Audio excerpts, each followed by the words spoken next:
मेरा यह विश्वास रहा है शुरू से, सेवा करनी बहुत बड़ी बात नहीं। बहुतों ने शुरू की, खत्म कर दी। 8 घंटे प्रार्थना, 10 घंटे प्रार्थना करना, चर्च में कोई काम करना, यह बड़ी बात नहीं। बहुतों ने शुरू किया और खत्म कर दिया। बहुत से सेवक उठे, बड़ी अच्छी सेवकाई की, फिर खत्म हो गए। बड़ी बात यह है कि हमने जो शुरू किया हम अंत तक वैसा ही करते रहे। यह बड़ी बात है।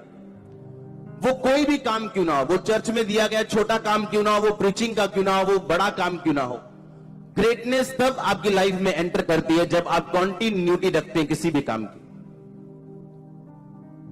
जब आप लगातार उस काम को करते हैं और परमेश्वर में खड़े रहते हैं। इसलिए उसने कहा, जो परम प्रधान के छाए हुए स्थान में बैठा रहेगा। कब तक बैठा रहेगा? लास्ट तक। बोलो लास्ट तक। लिखा, वो सर्वशक्तिमान की छाया में ठिकाना पाएगा।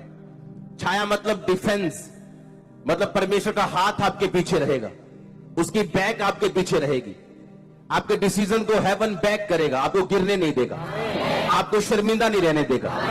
आपके हर काम में ग्रेस होगी, आपके हाथों में ग्रेस होगी, आप फेलियर नहीं होंगे, आपके बच्चे फेल नहीं होंगे, अच्छी चीजों की कमी नहीं होगी उनके पास, आपके बच्चे भीख नहीं मांगेंगे, वो देने वाले होंगे।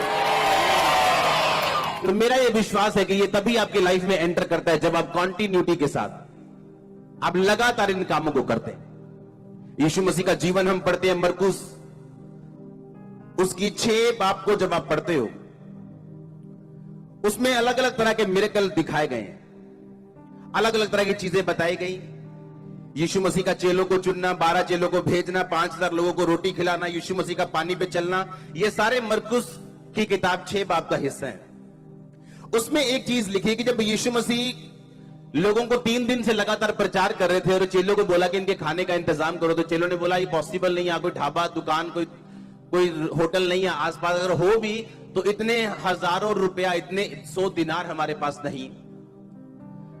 इसमें लिखा, अगर हम 100 दिनार की रोटियां मोल ले, 100 दिनार, उस समय में एक बंदे की जो तनख्वाह होती थी एक दिन की, वो 1 दिनार थी, यानी 100 दिनों की तनख्वाह। आज के हिसाब से अगर वो बोलते कि अगर लाख रुपया भी हो तो हम इनको खाना नहीं खिला सकते हो कि आसपास दुकान नहीं। अगर आप इस मिरेकल को पढ़े ध्यान से तो लिखा, परमेश्वर ने रोटी को बढ़ाया और लोगों को खिलाया। और उसके बाद परमेश्वर ने क्या लिखा कि परमेश्वर ने अपने चेलों को मजबूर किया कि वो नाव पे चले जाएं और उसके पार पहले चले जाएं, और यीशु मसीह ने कहा मैं बाद में आऊंगा। और यीशु मसीह अकेला लोगों के साथ थे, लोगों को मिल रहे थे, लोगों को सी ऑफ कर रहे थे। और उसके बाद लिखा, प्रभु यीशु मसीह प्रार्थना करने के लिए पहाड़ पे चले गए। और जब प्रार्थना खत्म हो गई, जब यीशु मसीह नीचे आए नाव के पार जाने के लिए, पानी के पार जाने के लिए, जहां चेले गए थे, तो नाव नहीं थी, तो यीशु मसीह पानी पे चल के उसके पार जाने लगे।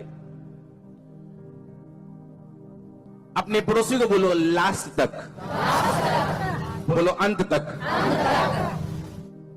यीशु मसीह ने भी प्रकाशित वाक्य की पुस्तक उसमें लिखा, जो जय पाए, जो अंत तक स्थिर रहे, उसे मैं जीवन के पेड़ में से खाने दूंगा। कई बार लिखा, उसे मैं एक पत्थर दूंगा जिसपे उसका नाम लिखा होगा, व्हाइट पत्थर दूंगा। अलग अलग परमेश्वर ने परिभाषाएं दी हैं और विक्ट्रीज की वर्सेस दी हैं, जो अंत तक खड़ा रहेगा और जो जय पाएगा। आमीन।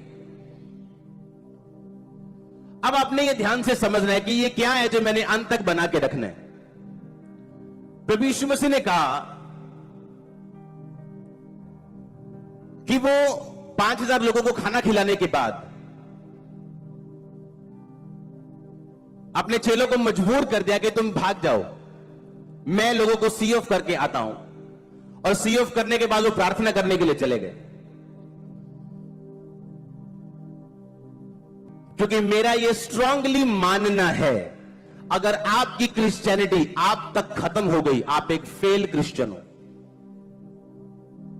क्योंकि परमेश्वर आपका नहीं, वो आपके वंशों का परमेश्वर, बाइबल कहती है। उसके पास कोई शॉर्टकट प्लान नहीं। इसीलिए वो आज आपकी प्रार्थनाओं का उत्तर नहीं दे सकता, आपको प्रिजर्व करने के लिए, क्योंकि उसका प्लान लंबा है, उसको जल्दी नहीं है हमारी तरह। आज पास्टर जोसेफ प्रिंस के साथ